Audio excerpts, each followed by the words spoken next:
Welcome to the course. I'm Adrian. Some of you might know me from my YouTube videos, the Anyone Can Play Guitar YouTube channel, and I'm really excited to be doing this course. Thanks so much to Andy for asking me, and in the next 2 or 3 hours I'm going to attempt to pass on all of my country guitar knowledge. And I just think country guitar is just such a fun style to play, even if you're not particularly into country music, and the kind of ideas, techniques, concepts that we're going to be covering can be used just as readily in other styles as well. There's in fact quite a big overlap between country and blues and rock and soul. All of these same kind of concepts are going to apply. So in this course I'm going to be getting into all kinds of things. There's going to be a bit of music theory, lots of fretboard knowledge, scales. I'm going to show you some of my favourite licks, and there's going to be some full solos that I'm going to break down as well. So I really hope you're going to enjoy it.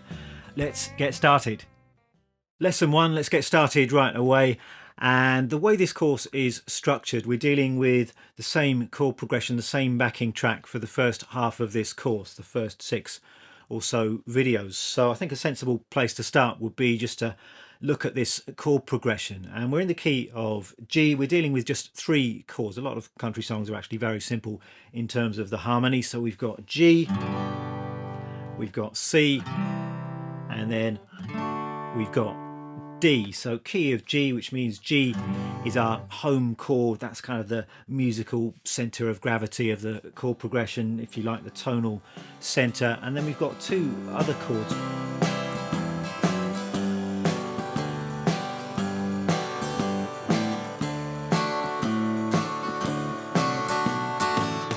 And a very common thing to do is to number the chords in a chord progression. So the key center, the G chord, is the 1 chord, and then we've got the 4 chord and the 5 chord, and that just refers to their position in the key. So if you count up from G, up a G scale or a G major scale, G, A, B, C. C is going to be our 4 chord, and then G, A, B, C, D. D is going to be our 5 chord. So you can talk about a 1, 4, 5 chord progression, and sometimes this is referred to as the Nashville numbers system in country circles, and it's just a really good way to understand chord progressions. It's great for communicating with other musicians. It's also great if you need to change the key of a chord progression for any reason. So as far as the progression itself goes, we're starting on the 1 chord, starting on G, and we've got 2 bars on the G, so 4 counts in each bar.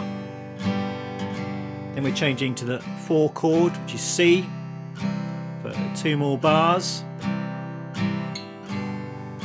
Then back to G for 2 more bars. And then we've got D, the 5 chord, for 2 bars. It's the first half of the progression. Then we go round again, back to G. 2 bars C. And then we've got G just for 1 bar, D for 1 bar, and then back home to G. You can have a quick C and back to G again. So just at the very end, the last bar, just 2 beats on each of those chords, or just the C chord rather, is on 2 beats. So 1, 2, 3, 4, back to G for 4 beats.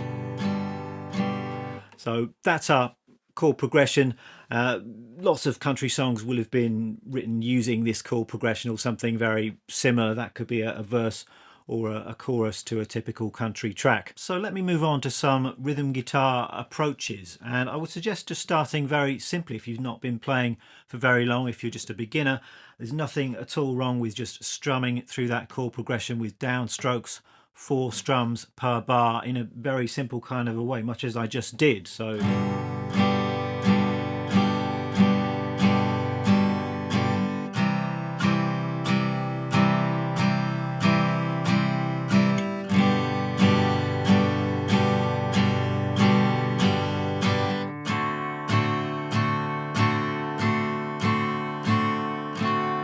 I just threw in a D7 there at the end. That's a variation. Instead of D, you could always just throw in a D7 for a bit of extra colour on the 5 chord. That works particularly well. And they're just focusing on just solid strumming. So just strumming all of the strings pretty evenly there, nice smooth chord changes, and it's going to sound pretty good. There's nothing wrong with taking a very simple approach like that. But once you can do that, I would suggest spicing things up a little bit and adding a little bit more rhythm, I think, is a good place to start. So I was just playing with all down strokes there. What if we throw in some up strokes as well? So a good starting point might be to play something like this.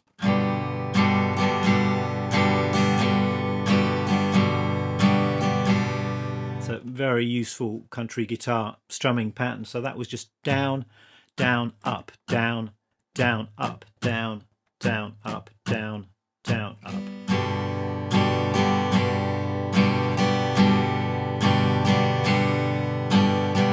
And you want to focus on just staying nice and relaxed with that. So notice how my strumming hand is just moving in a very relaxed way. The strumming motion for me, it's a little bit from the elbow, it's a little bit from the wrist as well. You just want to stay nice and loose and steady with all of those strums. And you've got a choice if you want to add a little bit of a swing to it. So on the backing track there is a bit of a swing implied in the drum feel. So rather than just playing that kind of square straight feel, you could play like this. It's best if you feel this swing, I think, rather than analysing it too much in theoretical terms. But basically what we're doing is just delaying that up strum slightly, which is what gives you that swing feel.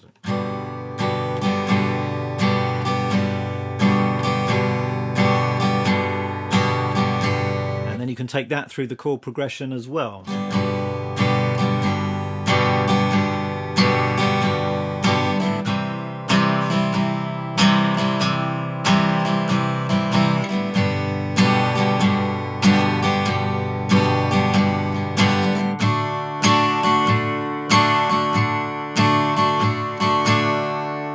And notice there I was probably just throwing in some little variations as well. So when you're playing through a song, you can have a fixed strumming pattern or you can vary it a little bit. So I think occasionally I was just strumming down, down, up, down, up, down, up. So throwing a few more up strums in there. And there are lots of variations you can find on these basic strumming patterns. The key thing with strumming and with most rhythm guitar styles generally is just to keep your strumming hand moving. Notice how my strumming hand is always just moving up and down like a pendulum. Then you've always got the groove happening in your strumming hand, and you can choose when you hit the strings and the kind of emphasis you give on each of the strums as well. I think another really effective thing is to give some of these strums a bit more emphasis and a little bit of an accent. So a common thing to do would be to accent beats 2 and 4, much as a drummer would play the snare drum on beats 2 and 4. So you'd be playing 1, 2, 3, 4, 1, 2, 3, 4.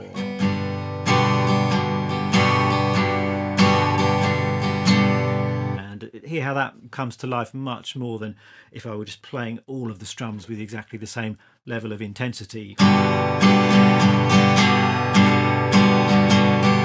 It sounds a little bit flat like that, so try and inject a little bit of dynamic, throw some accents in there, and it will start to sound really good. Another really common country rhythm guitar approach sounds something like this.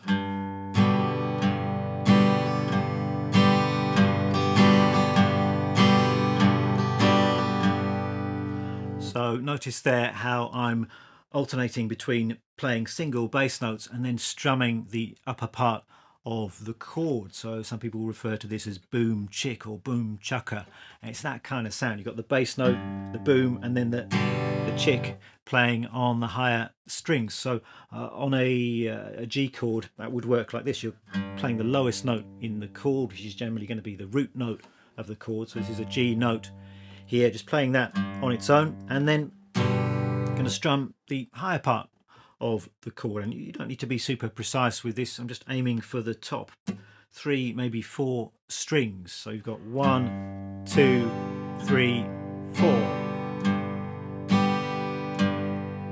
So instantly that sounds like a country tune, I think, when you use this rhythm pattern.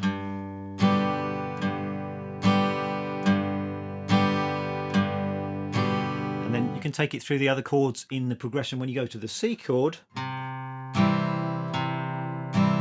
you're playing the C note as the lowest note in the chord. So this is the 5th string, so our root note, and then the higher part of that chord.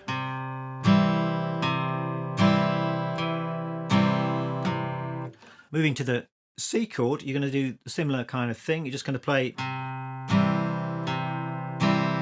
So here we're playing the 5th string. This is the root note of the C chord. It's the lowest note in this chord. So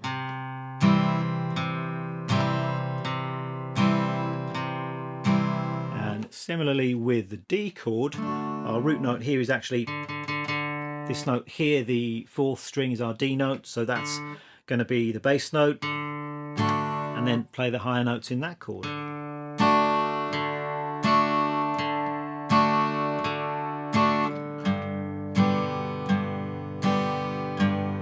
And you can take that very simple pattern through the chord progression. You can always make that a bit more interesting by throwing in some up strums as well. So a good one is this.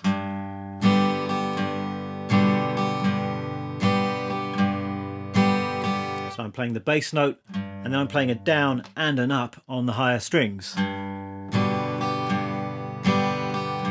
Again, I've got that swing in there.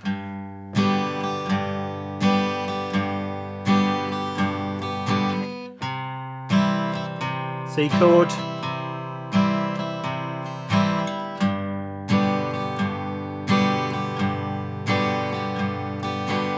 And D.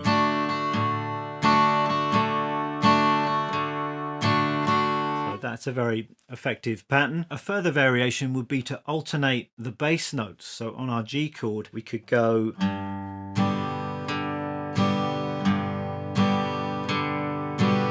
so I'm playing the 6th string, and then I'm strumming, and then I'm playing the 4th string and strumming. So there's a bit more variation to the sound there.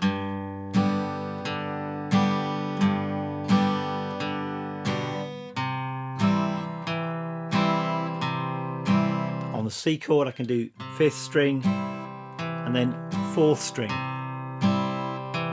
Or alternatively, you could go. That sounds very cool as well. So the 5th string, and I'm moving my 3rd finger over to play this lower bass note.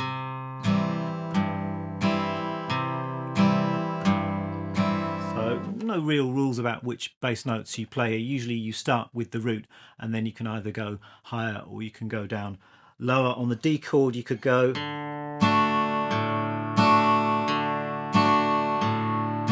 my bass note is moving from the 4th string down to the 5th string.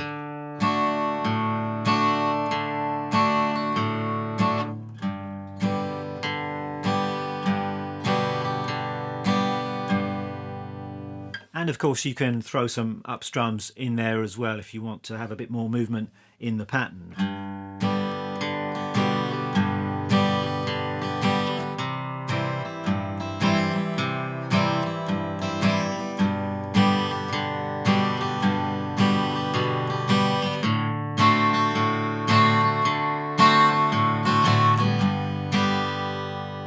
And how about introducing some hammer-ons? This is something I like to do a lot, and again it just adds a little bit more movement to these patterns. So on the G chord we could introduce a hammer-on here on the 5th string. So if you're fingering your G chord like this, just lifting up my 1st finger and then hammering down at the 2nd fret. So I'm doing the alternating bass here from strings 6 to 5. So 6, strum, and then 5, and I've got the hammer on in there. And on the C chord, and there I've got the hammer on the 4th string.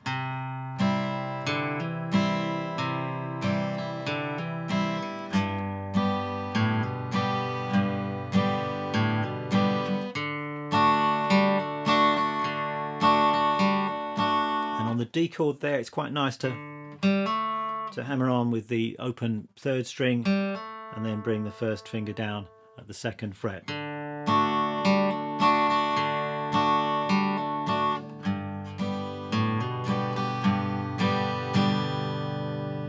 So quite a few rhythm guitar options there. They're all going to sound good, I think, and which one you choose really depends on the context. So if you're playing a song, how busy do you want it to be? What kind of feel do you want? So it's important to work on all of these patterns, and you can always mix and match some of these approaches as well. You might use one of these approaches or patterns for the verse, and then on the chorus you might move on to something else. So what I'm going to do now is put the backing track on and just play along through the entire chord progression and try and get a few of these rhythm guitar approaches in there, and then it's going to be over to you. I suggest spending a little bit of time with each of these patterns, making sure everything is sounding nice and steady and in time, and then when you're ready you can put the backing track on and have some fun playing along with the bass and drums.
Okay, I've done a quick guitar change, and in this video I want to talk about electric rhythm guitar parts. I think this is quite a common situation to find yourself in when you're playing country music. Very often you've got two guitar players. Perhaps the songwriter or the singer is strumming a basic part on an acoustic guitar. Then what can you do as an electric guitar player? What are the options? I mean, of course you could always just double up what the other guitar player is doing, but that's not always terribly interesting. So this is your chance to do something a bit more creative. So I've got 3 or 4 examples for you, just showing how I might approach coming up with some rhythm guitar parts over our chord progression.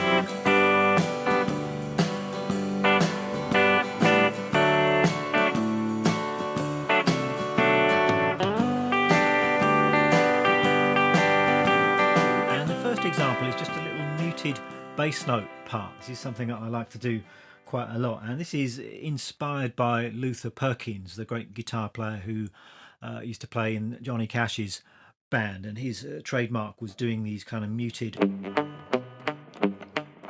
bass note parts. You can hear these kind of parts in Ring of Fire, I think, is a good example of this kind of thing, or I Walk the Line as well. So with our chord progression it could work like this. If we start on the G chord on the 1 chord, and let's play this part. So I'm just picking the lowest notes in the chord. I'm starting on the 6th string, and then the 4th string, and then 5th string and 4th. So 6, 4, 5, 4.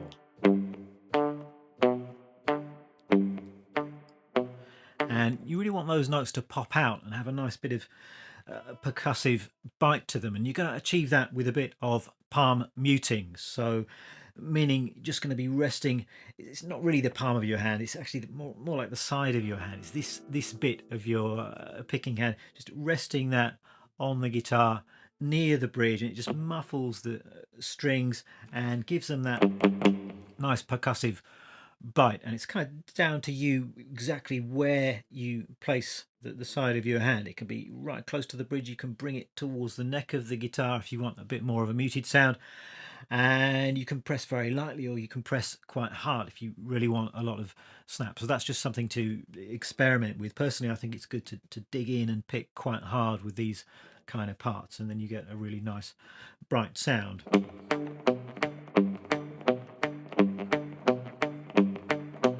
So that part works on the 1 chord. If we go to the 4 chord on the C, you could play something like this. So going from string 5, 4, 6, 4. And like with the acoustic parts I mentioned, you can just bring your 3rd finger over on the C chord to play this low G note. And then moving to the D chord, you could do this. So that's 4, 3, 5, 3.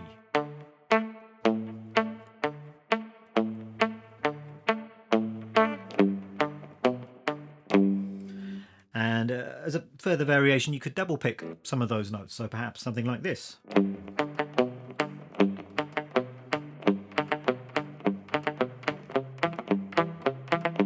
And that adds a little bit more momentum to the whole thing. So there I'm just picking 6. And then on the 4th string, I'm just double picking. So a down up stroke of the pick. So it's down, down, up, down, down. A similar thing on the other chords.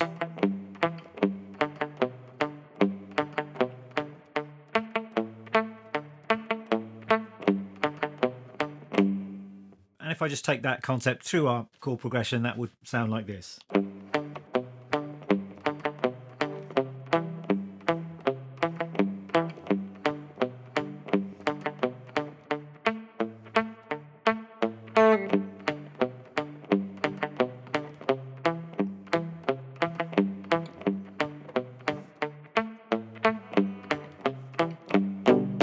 So triads are another option. These are super useful when it comes to coming up with second guitar parts on an electric guitar. And triads, if you don't know, they're just 3-note chords, these little 3-note shapes, various different ways of playing them. But for a G chord, a G triad, you could play it like this. So I've got a G, a B, and a D. That's the root, 3rd and 5th. That's the notes that a G chord is made up of. So I'm starting on the D string here at the 5th fret, 4 on the G, 3 on the B. That's a basic G major triad shape. And you can play that shape or those notes in various different places on the fretboard. I could find the same notes here. I've just rearranged the order of the notes, what's known as an inversion. So here I've actually got B as the lowest note, then I've got D, G. Our root note is on top here, so this is fret 9, 7 and 8. So another G major triad, just another way of doing it. And I can jumble up the notes one more time, a further inversion, and play it like this. So D, G and B, these are all notes at the 12th fret. And of course you can also play those same notes down an octave as open strings. So you've got these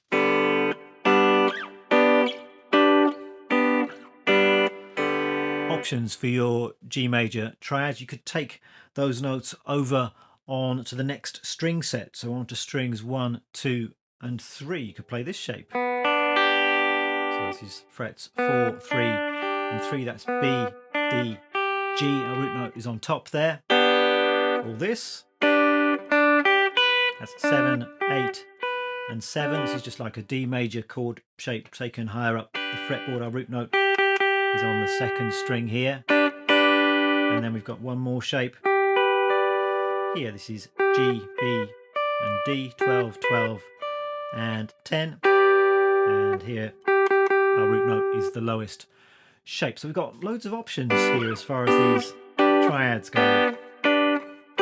And you can get really creative with them and come up with some really cool and interesting guitar parts. So those are all G triads. If you wanted to play triads for the other chords in our progression, so for the 4 chord and the 5 chord, you can just use the same shapes, but you're going to have to move them around the fretboard. This is where a little bit of knowledge of the notes on the fretboard comes in really handy. When I'm using these triad shapes, my main reference point is going to be the root note. So if I want some C triads, I want to be able to visualize my C root notes. So I've got a C here, so I can play that triad shape, or here,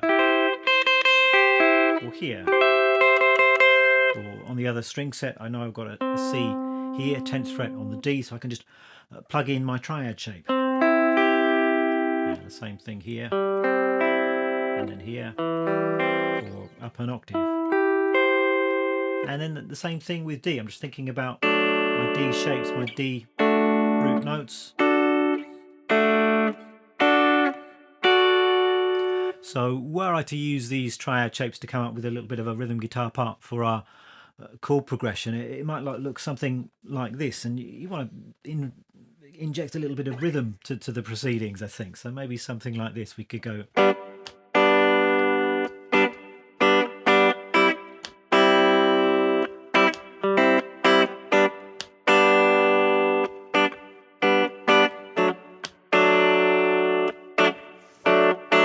So I'm just using my G major triad shape, and I'm playing a little slightly syncopated rhythm. So 1 and 2 and 3 and 4 and 1 and 2 and 3. And you have a choice how you articulate these triad shapes as well. You can just use the pick. Very often, if I'm playing country, I'm going to be using a little bit of hybrid picking, meaning I'm going to be using the pick and some fingers of my picking hand as well. So with triads, I'm playing the lowest note with the pick, and I'm using my middle finger and my ring finger to pluck the remaining notes in the triad shape. And then I think that gives a much more country sound. You get that twang, that snap, a little bit of a kind of chicken picking flavour. So we can do that on the G triad. And we can go to C. I could just move the same shape higher up the fretboard, but nicer perhaps might be to go to the closest available triad shape, and that would mean switching to this shape here.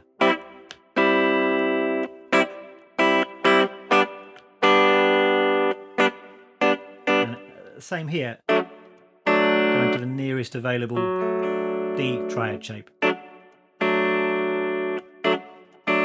So that might be a nice little triad part. You could do the same part in different registers on the guitar. I could play those same triads up here. Or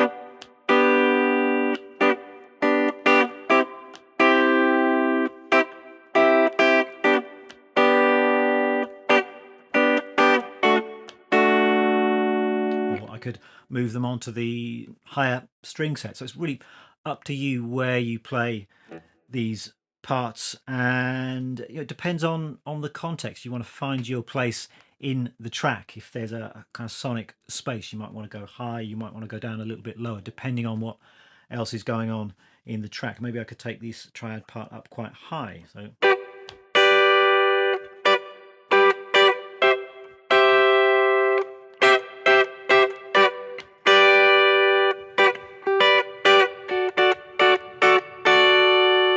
and you can create a different mood with triads if you arpeggiate them. So just pick the notes in a triad shape individually and let those notes ring together. So perhaps something like this. So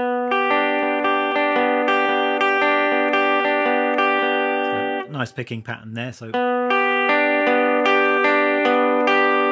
I'm starting in this triad shape here. So from the D string I've got frets 9, 7, and 8. It's a G major triad, and I'm picking it like this. Just going to shout out the string numbers here. So it's 4, 2, 3, 4, 2, 3, 4, 2.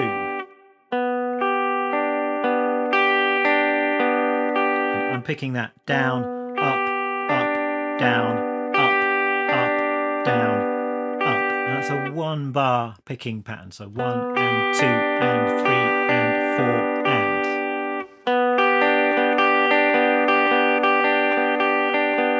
Like with the strumming stuff, you've got an option of playing that straight or giving it a bit of swing. We can take it round our chord progression to C, G,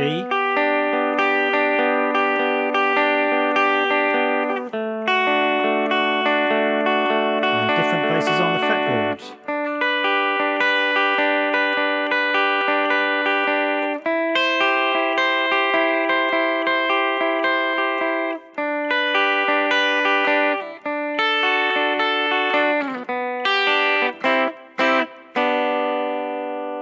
So 3 different ideas there for you to play around with. You've got the muted bass notes, then you've got the triads where you just pick all of the notes at the same time, or the arpeggiated triad. So I'm just going to put the backing track on and have a jam around with a few of those ideas, and then I want you to do the same. So just put that backing track on and just experiment.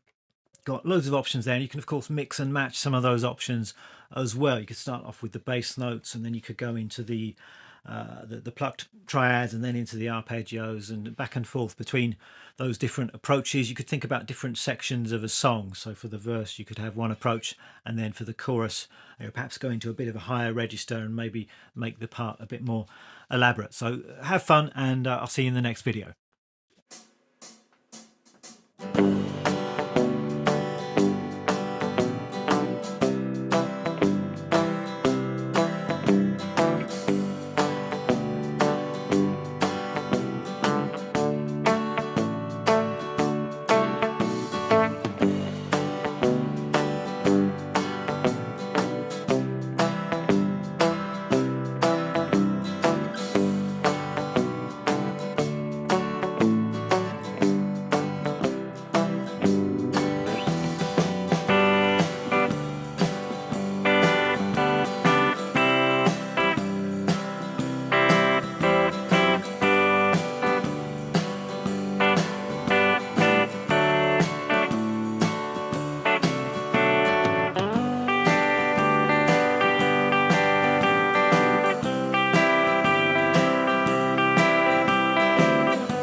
Back to the acoustic guitar for this video, and I want to talk about some more rhythm guitar approaches. And one option you've got is to play fingerstyle. So if you don't play with a pick, or if you don't want that driving strummy kind of a sound, then fingerstyle is a really good option. It just gives you a more delicate sound. Perhaps this would work for more slow tempo kind of tracks or ballads.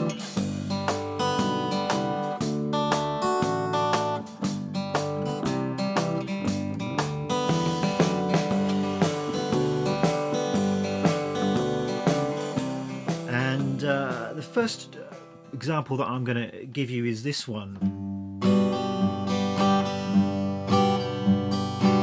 Very simple. I'm just using my thumb, and then I'm brushing with my index finger. This is something that I like to do a lot, and it's used by players like Paul McCartney. His acoustic style often involves this kind of technique. He's not obviously not a country musician, but he's certainly written quite a few country influenced songs. And really what I'm doing here, it's the same kind of idea to the pattern that I showed you earlier using the pick. I'm using my thumb to play a bass note, and then I'm brushing with my first finger to play the higher part of this chord. So it's a bass note, I'm just brushing down and up with my first finger, and then another bass note, and then up, down, up.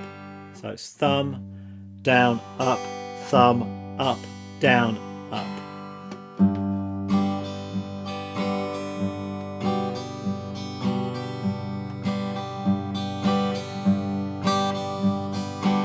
And you can take it to the other chords in the progression. C,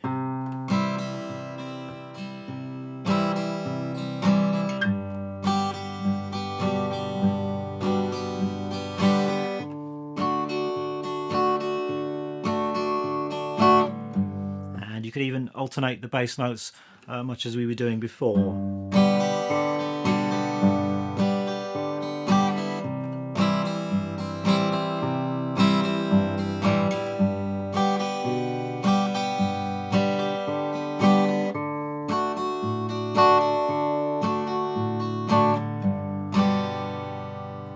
Now a more traditional picking pattern for fingerstyle guitar might go like this.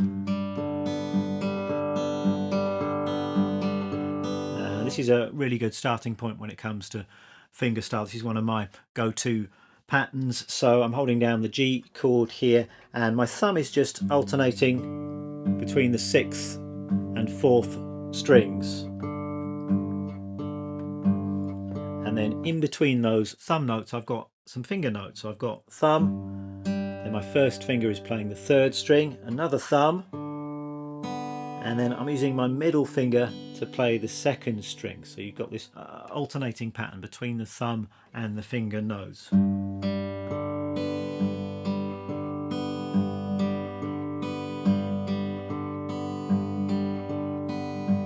Just take it very slowly if you've not done this kind of thing before. It's the kind of thing you just want to do over and over until it becomes part of the muscle memory and becomes automatic.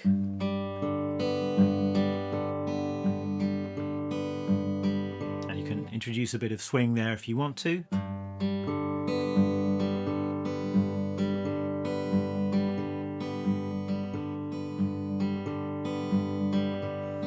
So it works like that on the G chord. On the C chord things will be slightly different because the bass note will then go.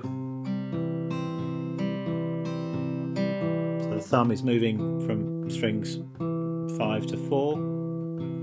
And then on the D chord,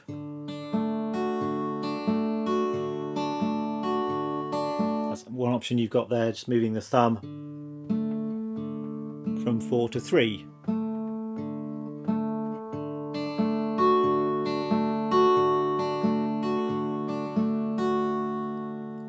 So that's a really good starting point with fingerstyle. There are lots of variations, different fingerstyle patterns you can play around with. Another favourite of mine is this one.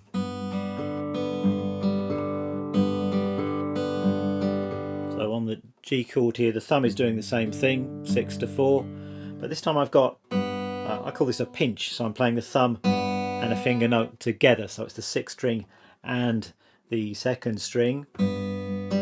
And I've got the 3rd string and the thumb note, and then the 2nd string again with the middle finger, and then thumb, 3rd string, and thumb again. Sometimes this kind of stuff is easier to see written down, so check out the tab for the precise pattern here.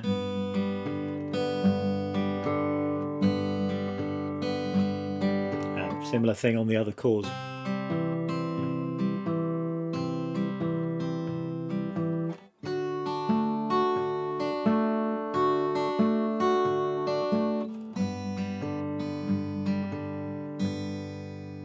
And then you could take that round the chord progression as well, and you can kind of mix those two patterns up as well. So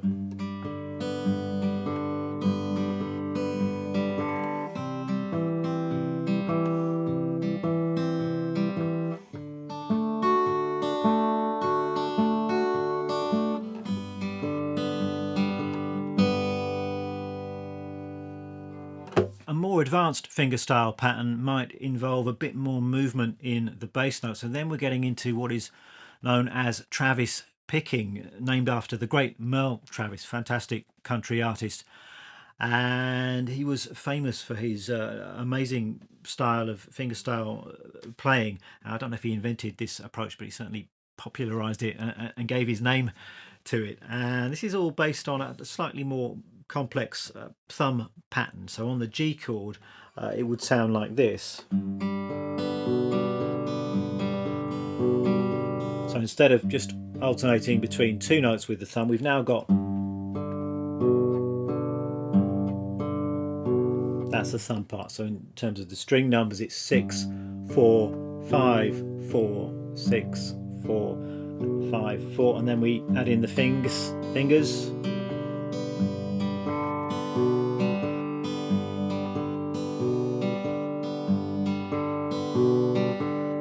So that's more of a proper Travis picking kind of a pattern. On the C chord, that would sound like this.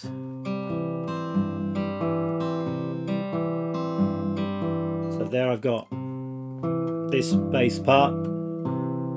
So strings 5, 4, 6, 4, and I'm having to move my third finger over to get that low bass note.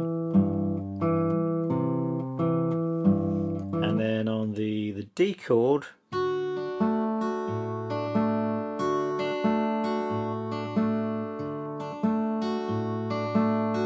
it would look something like that. So the thumb would move from 4 to 3, 5 to 3.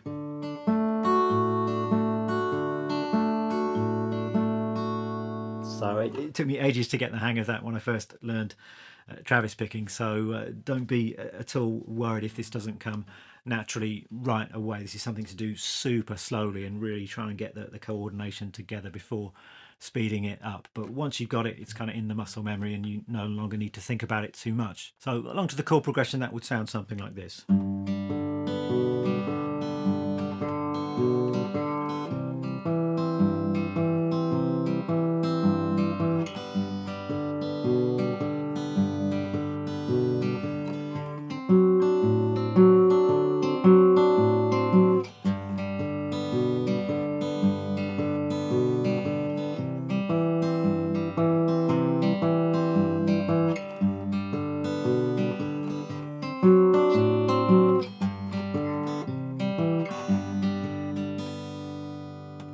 And there I was actually just using an alternate voicing for the D chord, or the D7 chord, and this one works really nicely with the Travis picking. So it's this shape here, so you could just think a C major chord, move it up 2 frets, then bring in your little finger to play the 5th fret on the 3rd string. So really nice D7 chord voicing. And then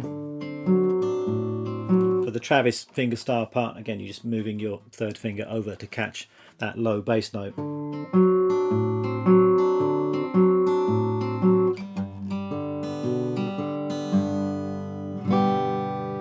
Let me now just put the backing track on. I'll play along and try and demonstrate a few of these fingerstyle ideas in context.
Welcome back. In this video, I'm going to start talking about lead guitar, some single note playing. And this is quite a big part of the country sound, I think. A lot of country music has quite amazing featured soloists, so often quite technical and flashy. That can be cool. I mean, I like players like James Burton has long been a favourite of mine, an amazing musician technically, through to some of the current Nashville players, people like Brent Mason, Guthrie Trapp, absolutely awesome guitar players. So it's fun to try and play in that kind of style. But if you're not sort of on that kind of technical level, which I'm not myself, to be honest, don't let that put you off. You can still play country guitar. You can still take a country guitar solo. And in fact, some of my favourite solos are quite simple, just melodic statements. And when you're playing a solo, you've got a choice. It can be a flashy improvisation, or you can craft something a bit more considered, just write a melody or a hook which becomes a part of the song.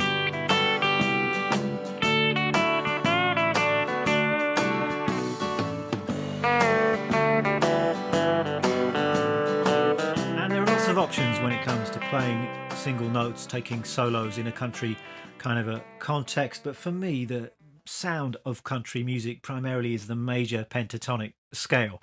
Yes, of course, there are other options. You can use the minor pentatonic, the blues scale, triads and arpeggios, major scale, mixolydian. You've got tons of options, but it always keeps coming back to the major pentatonic for me. It's just got that classic, bright, melodic country sound. So let's just look at some simple ways that we can get that sound into our playing over our chord progressions. Something that I think is super important is to associate your melodic materials with chord shapes. So around your chord shapes, be able to see your scales, your triads, your arpeggios, that kind of thing. And it's just a really good way of being able to move between chords and lead guitar playing, and they're not actually separate things. I mean, your chords are made up of single notes which you can use to create melodies, and from the notes in scales you can build chords. So it's not like you've got rhythm guitar over here and lead guitar over there. It's all kind of related, and the sooner you start doing that, the better. I think I wish I'd started thinking in this way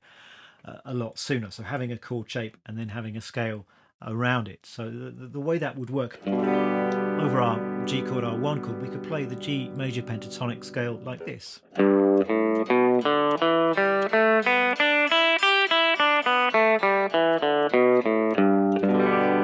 Hear how the scale fits the chord. So the G major pentatonic scale, what is that? Well, pentatonic is a 5-note scale. We've got G, A, B, D, and E, and then we're back to G again. So it's the my girl sound. That's a good way of remembering the sound of the major pentatonic scale.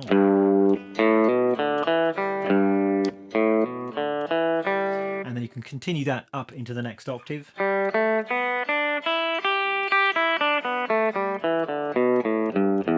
you can come down again. So you might see that this is actually the same shape as the E minor pentatonic scale. So if you start from the low E string,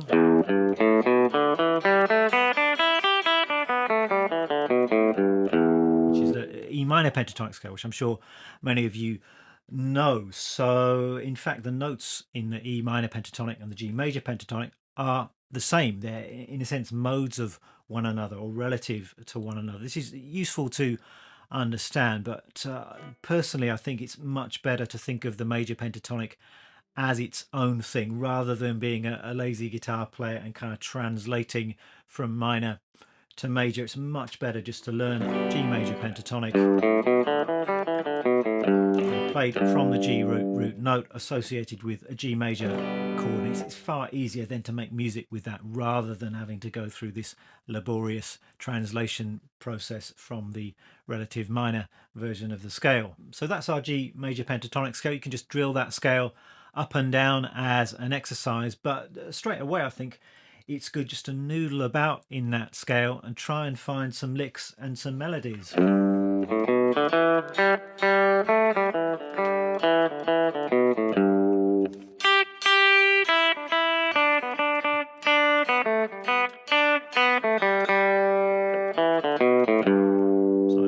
Trying to play with a little bit of rhythm, moving around the scale, going up and down, changing direction. You can repeat notes as well, and straight away you get the feel for an ear for the flavour of this scale. You can add in some extra notes as well. So a favourite extra note to add in is this one.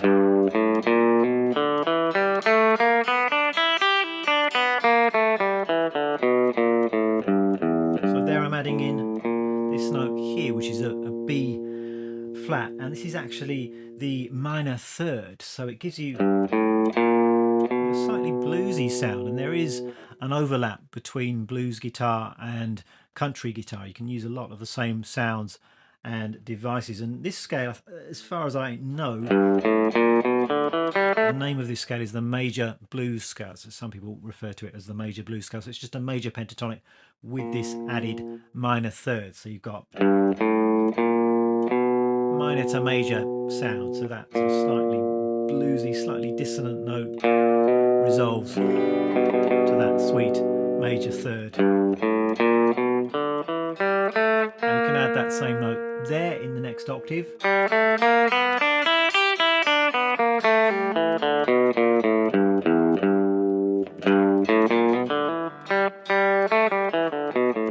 So you've got a very classic country or bluegrass lick just running straight up that scale. Very widely used country phrase. So just starting on the lowest note in the scale, really just going straight up the scale.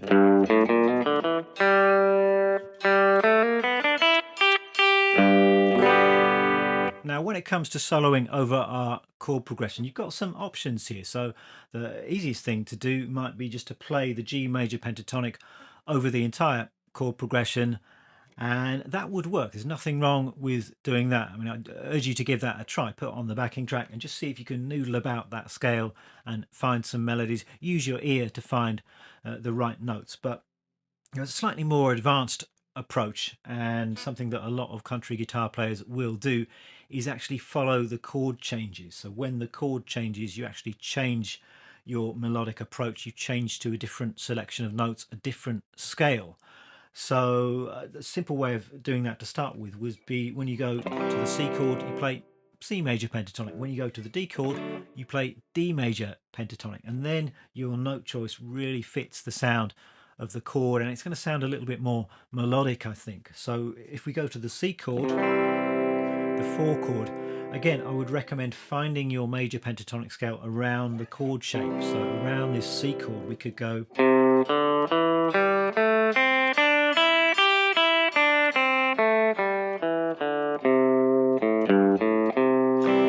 that's the C major pentatonic scale. So C, D, E, G, and A.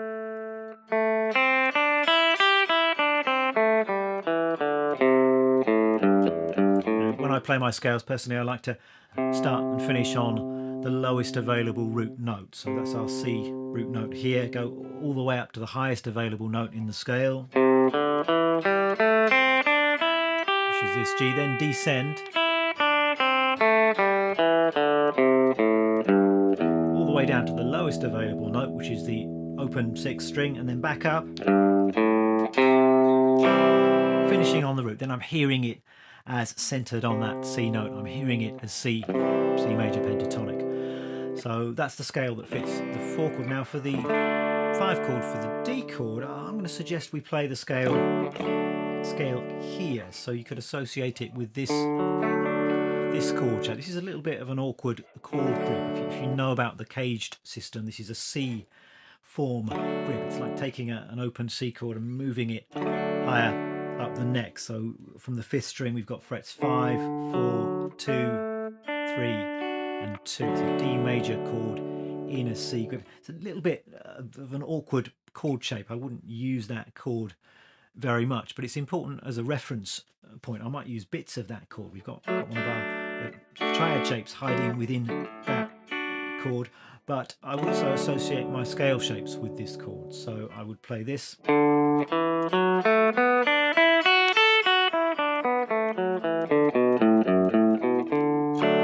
This version of the D major pentatonic scale. This is just like the C major pentatonic, really just taken up a couple of frets. So now we've got D, E, F sharp, A, and B.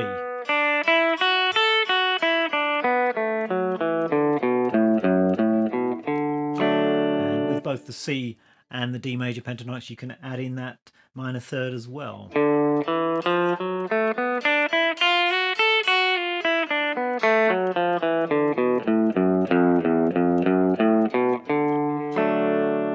And those 3 scale shapes would be a really good starting point. I think if you're comfortable with those, you can find those same scales, those same notes in some other places on the fretboard. So another very useful one lives in and around this G bar chord shape. So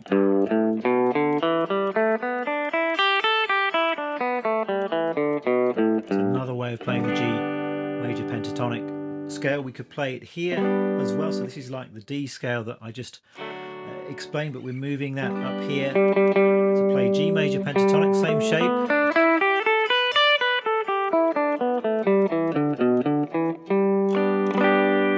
And we can also play our first scale an octave higher without any open strings. So G major pentatonic here.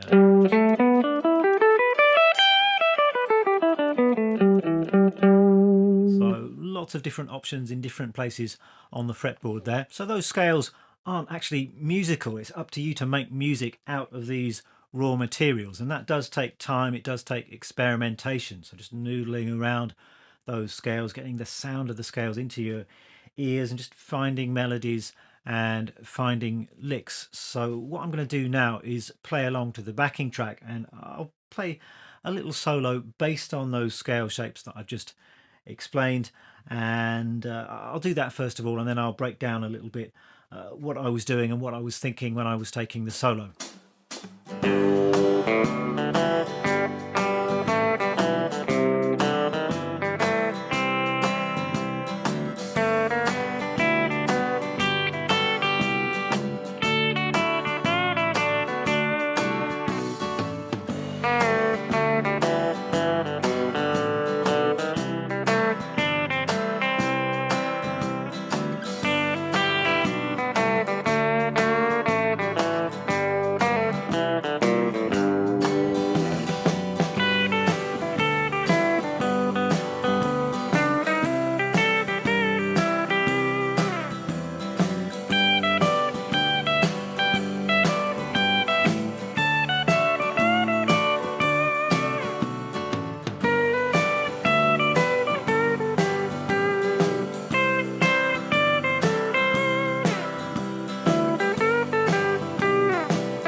there we are, and in that solo I was just using those major pentatonic shapes. I was following the chord changes for the most part. So on the 1 chord I was playing G major pentatonic, on the 4 chord C I was playing C major pentatonic, and then on the D chord, the 5 chord, I was playing D major pentatonic.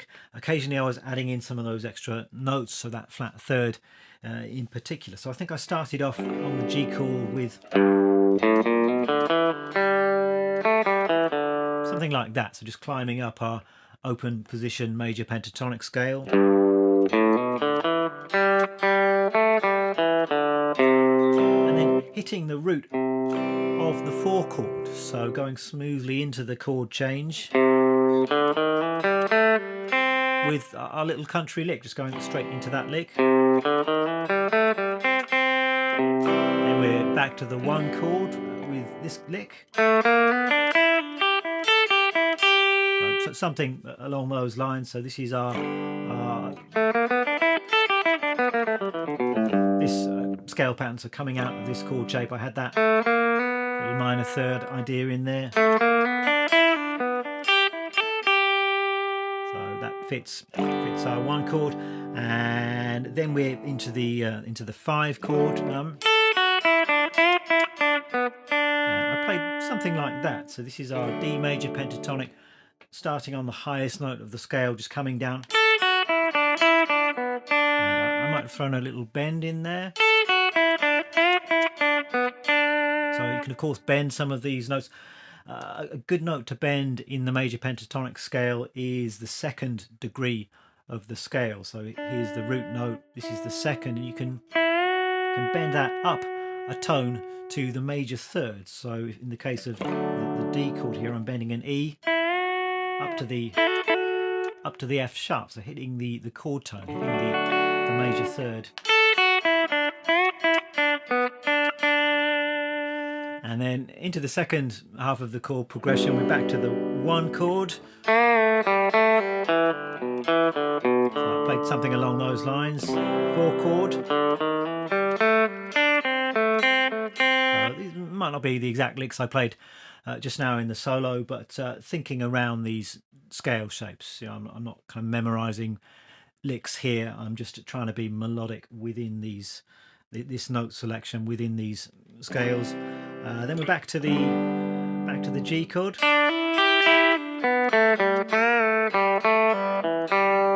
So there I was playing G major pentatonic over the 5 chord as well, so you don't have to follow the chord changes. That's another thing that I should point out. Often it's going to sound good to follow the chord changes, but you don't have to. Sometimes you can just stick on the G major pentatonic or G minor pentatonic and just kind of force that to work across all of the chord changes. So there I really just ignored the quick change to the 5 chord. I just stuck on the G major pentatonic. So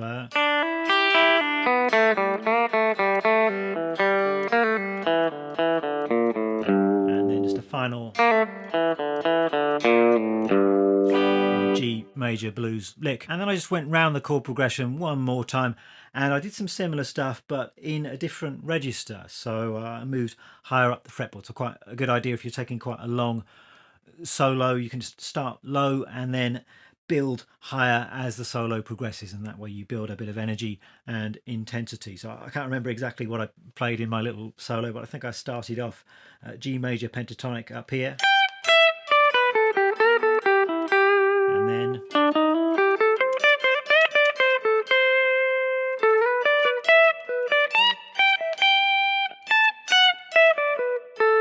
so just the same idea there. So G major pentatonic, switching to C, switching to D. So have a play around with those ideas. There's going to be tab and notation for my solo, so you can learn that solo if you want to. You can learn some of the licks from it, but above all I want to urge you to have a go doing your own thing at whatever level you're currently at. Don't worry if you can't play as fast as I'm playing. It doesn't need to be flashy. Just think melodically, start off just with one scale and then see if you can make the chord changes by changing between these different scales. So have fun, and I'll see you in the next video.